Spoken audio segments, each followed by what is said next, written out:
En el marco de los Mayos Día a Día de este año y con el epígrafe «Cómo prepararse para la muerte», desde la Delegación de Ecumenismo y Diálogo Interreligioso les proponemos esta charla con la doctora Maite Verdú, que presta sus servicios en cuidados paliativos, sector 2, Zaragoza. Buenos días, doctora. Buenos días, Gregorio. Antes de nada, quería preguntarte que nos iluminase sobre la asistencia en cuidados paliativos, que desde fuera parece estar solo encaminada hacia enfermos terminales.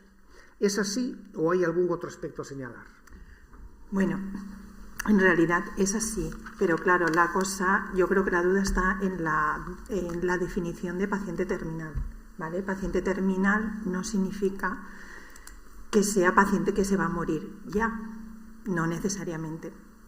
Paciente terminal significa que es una persona a la que se le ha diagnosticado una enfermedad, en principio, que parece que no tiene cura, ¿vale? O que el tratamiento ya no está funcionando. El tratamiento con intención curativa. Entonces, cuando eso ocurre, la medicina, la opción que tiene es, si ya no puedo curar, voy a aliviar, ¿vale? Entonces, ahí es cuando hablamos de paciente terminal, pero no terminal porque ya se muere, sino porque tiene una enfermedad que está en situación terminal, o sea, situación que ya no podemos curar, pero podemos aliviar, para que el paciente pueda convivir de la mejor manera posible con esa enfermedad y con esos síntomas. Y no solo tratamos a la familia, al paciente, sino que también tratamos a la familia, ¿vale? Porque es una situación que no solo le afecta a él, sino que afecta a todo su entorno. Bueno, hoy, gracias a los adelantos médicos y científicos, así como también al aumento del nivel de vida en general, pues hoy vivimos muchos más años. Pero ¿vivimos mejor? Pues no lo sé. No lo sé. Es verdad, vivimos muchos más años, pero también al vivir más años están apareciendo enfermedades que antes no conocíamos, ¿vale? Entonces, sí que es cierto que hay gente que vive bastante bien y que se mantiene con una buena calidad de vida hasta los 90 y tantos, pero también es cierto que hay gente que no, que vive con más, o sea, que se ha acostumbrado a vivir toda su vida con enfermedades. No lo sé, puede que sea también por el tipo de vida que llevamos. Bien, otra pregunta que bueno, nos gustaría hacer desde la delegación es, en tu opinión y con tu experiencia, ¿ser creyente es un plus o un valor añadido a la hora de afrontar la muerte? Sí, es un plus. Es un plus porque los pacientes que nosotros hemos visto que eran creyentes, es verdad que mueren más en paz. O sea, aceptan su situación, aceptan su enfermedad, aceptan que ha llegado el final de su vida y lo viven con muchísima paz. Sí. Vale. O sea, quizá por lo que me estás contando, la clave está en la aceptación, ¿no? Sí. Sí. ¿Cómo deberíamos prepararnos ante la muerte cuando uno experimenta una enfermedad terminal o cuando uno se la diagnostican? Bueno, no es fácil. No es fácil porque, claro, no estamos preparados para ello y cuando nos diagnostican una enfermedad que en principio es incurable o que ya nos dicen que no hay más tratamientos y que tenemos que aceptar que en algún momento esa enfermedad nos va a llevar al final, o sea que nuestra esperanza de vida se acorta, pues cuesta mucho aceptarlo. Es una pérdida. Entonces ahí pasamos por un duelo, pasamos por diferentes etapas, que pasamos todos, aunque lo tengamos muy asumido, ¿vale? Pero es verdad que lo que vemos es que llega un momento que hay que aceptar. La persona que la acepta lo lleva todo mejor. La persona que no la acepta lo pasa bastante mal. ¿Es necesario el dolor? No. ¿O debemos hacerle frente? Sí, rotundamente, sí. El dolor no sirve para nada. A ver, sobre todo en esta situación, ¿vale? Quiero decir que, por ejemplo, una persona con una apendicitis, por ejemplo, siempre lo que interesa es no enmascarar ese dolor, porque es lo que te va a dar la pista y lo que te va a ayudar al diagnóstico. Pero cuando estamos ya hablando de pacientes en situación paliativa, el dolor no sirve para nada. El dolor simplemente interfiere, no deja vivir, no deja comer, no deja dormir. no deja estar con sus seres queridos. Entonces no tiene sentido cuando tenemos herramientas para poderlo aliviar. Lo podemos quitar o por lo menos podemos hacer que sea tolerable. En tu opinión, ¿cómo debemos orientar el acompañamiento en el duelo? La pregunta va dirigida sobre todo pues, a agentes de pastoral, sacerdotes, religiosos, en general pues la gente que está atendiendo a personas de su comunidad enfermas. Sobre todo enfermos. A ver, yo creo que sobre todo es la persona la que lo pide, ¿vale? Hay personas que lo necesitan, que lo piden y que le reconfortan y ellos van a, de alguna manera, o porque ellos van a acudir o a través de la familia os lo van a pedir, van a solicitar esa ayuda. Y luego hay personas que a lo mejor no, ¿vale? Pues porque no son tan creyentes o porque tienen otra idea. Entonces, la persona que lo solicita, sí, ahí podéis ayudar y mucho, muchísimo. ¿Hasta qué punto es necesario la atención no solo al paciente, sino a su familia? Uy, son van en pack, son un tándem. A ver, hablando de cáncer, por ejemplo, nosotros no solo vemos pacientes con cáncer, ¿vale? También vemos pacientes con enfermedades crónicas que ya llega un momento que, bueno, pues que hay que cambiar un poco el enfoque, ¿vale? Pero está mucho más claro en el cáncer. Cuando a una persona le diagnostican un cáncer y sobre todo cuando ese cáncer evoluciona y ya no hay tratamiento curativo, ¿vale? Pues porque llega un momento que los efectos secundarios son más perjudiciales para la persona que el beneficio que le está aportando, su vida cambia. Ya cambia con el diagnóstico, pero ahí ese es otro momento en que su vida cambia mucho, ¿vale? Y vuelven a hacer otro duelo, depende de cómo hayan llevado la primera etapa. Y eso no solo le afecta al paciente, le afecta también a la familia, cambia su vida, cambia todo. O sea, yo siempre digo que su vida ha cambiado 180 grados, no es ni mejor ni peor, es diferente. Entonces, ahí la familia tiene un papel muy importante, porque primero su ser querido y segundo son los que van a tener que ayudar. Entonces, nosotros por eso no solo nos dedicamos al paciente, sino también a la familia. Hay que darle soporte y hay que acompañarlos y hay que apoyarlos, porque son los que tienen que estar ahí. Sí, la siguiente pregunta va relacionada con esto y es precisamente pues, médicos, enfermeras, sanitarios, cuidadores. ¿Quién cuida al cuidador? O a lo mejor es ahí donde podríamos, otro tipo de agentes pastorales, trabajar en este sentido. Pues a lo mejor sí.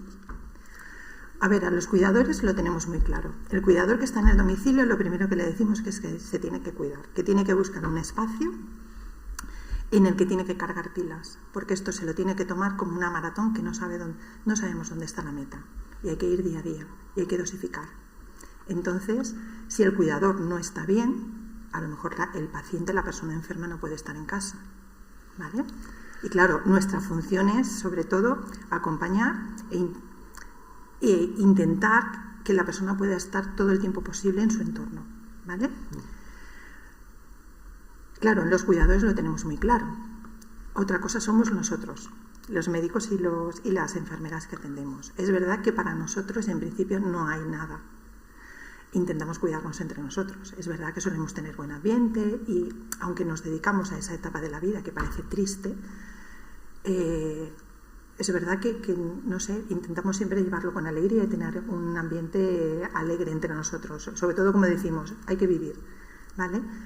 Entonces, enfocado hacia los cuidadores, sí, yo creo que sí. Es lo mismo que antes con los enfermos. Si el cuidador quiere, si lo busca, yo creo que, claro, tenéis ahí un papel importante porque necesitan mucho apoyo, mucho soporte. Sí, muchas gracias.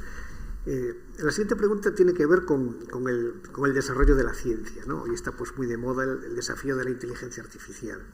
En tu ámbito sanitario, ¿cómo ves la confrontación entre tecnología y humanización en la medicina? Bueno, la tecnología es importante, ¿vale? Porque nos ha traído hasta donde estamos. Todos los medios diagnósticos que tenemos son muy buenos, ¿vale? Y ayudan mucho, pero es verdad que toda esa tecnología sin la parte humana me atrevería incluso a decir que no sirve de mucho, ¿vale? Que sí que sirve, pero es verdad que la persona que está al otro lado, la que necesita de esa tecnología, también necesita de que haya una persona muy humana y muy cercana que le diga qué es lo que le está pasando. Porque, pues hay veces que la persona que está enferma está vulnerable. Entonces, muchas veces, las pocas quejas que yo he escuchado siempre han sido en ese sentido. Sí, vale, es una persona que sabe mucho, es tal, pero le falta esa cercanía. Y yo lo que he hecho de menos ahora es esa cercanía. Eso es un poco lo que los familiares, lo que los pacientes siempre agradecen. ¿Vale? No solo la tecnología, sino que la persona que les va a acompañar, la persona que les va a tratar o que les va a dar esa noticia, que sea humana y que sea cercana. O sea, ¿qué tecnología sin humanización? No. Y más en nuestra profesión. Sí, desde luego sí me viene a la memoria el título de una novela, que es Médico de cuerpos y almas. Sí, importante. Bueno, esta pregunta es muy interesante para mí desde el punto de vista pues, católico, ¿no? Hoy la unción de enfermos ya no es la extrema unción, ya no tenemos ese concepto, pudiendo ser administrada a aquellos que sin estar en peligro inminente de muerte, pues están pasando por una situación de enfermedad o incapacidad. ¿Cómo podríamos acercarnos al enfermo para ofrecerle este tipo de auxilio? O si de alguna manera vosotros en vuestro trabajo tenéis previsto acercar auxilios espirituales a los enfermos. Vale. Esto es lo mismo que he dicho antes. Si el paciente lo quiere, es fantástico, ¿vale? Yo creo que no, siempre es el protagonista aquí es la persona, es el paciente y también su familia. Entonces, yo creo que estamos todos ahí para echar una mano, siempre y cuando ellos lo pidan. Porque si ellos no lo piden, por mucho que queramos ayudar, no se recibe como una ayuda. Entonces, sí que es verdad que nosotros, por ejemplo, cuando vemos una persona que es religiosa, que es creyente, si ellos no lo piden, si la familia en ese momento no se da cuenta, que normalmente sí, ¿vale? Porque lo tienen como muy integrado, nosotros siempre lo comentamos, lo ofrecemos. Es importante, o siempre a lo mejor al familiar, tú sabes si es importante para tu padre, para tu madre, para tu marido, el que venga un párroco y que le dé la extremunción, ¿vale? Cuando realmente lo quieren, lo necesitan, sí, claro que sí. A ver, y nosotros cuando lo detectamos lo ofrecemos, porque además les da mucha paz, muchísima paz. Bueno, pues muy bien. Pues estamos ya llegando al final de la entrevista. La siguiente pregunta tiene que ver, pues bueno, un poco con el final, ¿no? Es decir, por ejemplo, las exequias o funerales. Tendríamos que verlo como algo tremendamente horroroso o como el triunfo de la vida. Desaprovechamos a veces esas oportunidades para presentarlas, hablo desde nuestro punto de vista, para presentar de otra manera el duelo. Sí, yo pienso que sí. Es verdad que ahora todo el mundo va muy deprisa e intentamos evitar el sufrimiento y el dolor. Nos da mucho miedo. Pero yo creo que, es que si nos remitimos hacia atrás a la historia y a la gente que ha hablado de esto y ha estudiado esto, ese momento, ese ritual, todo eso tiene un sentido. Tiene un sentido para que nosotros podamos ir cerrando ese ciclo.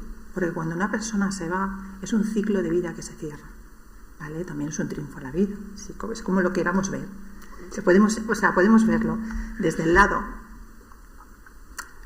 es que no quiero poner etiquetas, pero desde un lado que nos pueda reconfortar o desde un lado que nos pueda agobiar, por decirlo de alguna forma. Entonces, no es casualidad que se esperen 3 días, no es casualidad que se haga el velatorio, no es casualidad, todo eso tiene un sentido, que se haga la ceremonia. Todo eso tiene un sentido, que lo estamos perdiendo porque no lo conocemos. Entonces, yo creo que sí. Yo, por ejemplo, siempre cuando tengo oportunidad, siempre hablo de la muerte de mi padre. Porque la muerte de mi padre, para mí, me enseñó mucho y fue muy bonita. Yo la vivo como algo precioso, cuando fue algo triste. Porque se fue mi padre, era una despedida. Pero lo viví. La última semana tuve la suerte de poder estar a pie de cama. Aprendí muchísimo. Aprendí cómo una persona se va. ¿Qué ocurre? ¿Qué no ocurre? ¿Cómo lo hace? Mi padre lo vivió con mucha tranquilidad y eso fue muy bueno para todos. Vi las reacciones de toda la familia porque fue una semana. Entonces llegó un momento que se empezaron a poner nerviosos. Entonces, bueno, pues pude explicarles. Y a mí es verdad que era la primera vez que fallecía un familiar tan cercano. Ya habían fallecido los abuelos, pero claro, no mis padres. Era el primer padre que fallecía. Entonces yo no sabía cómo lo iba a llevar. A la vez me aterraba, yo ya trabajaba en paliativos, pero a la vez me aterraba estar sin mi padre. Pero fue tan bonito todo, fue todo tan tranquilo, que agradecí todo. Hasta el velatorio me pareció fantástico. Y es verdad que estás cansado porque has estado una semana a pie de cama y cuando llega la hora del velatorio, que viene toda la familia, todos los familiares, todo, es verdad que es muy agotador.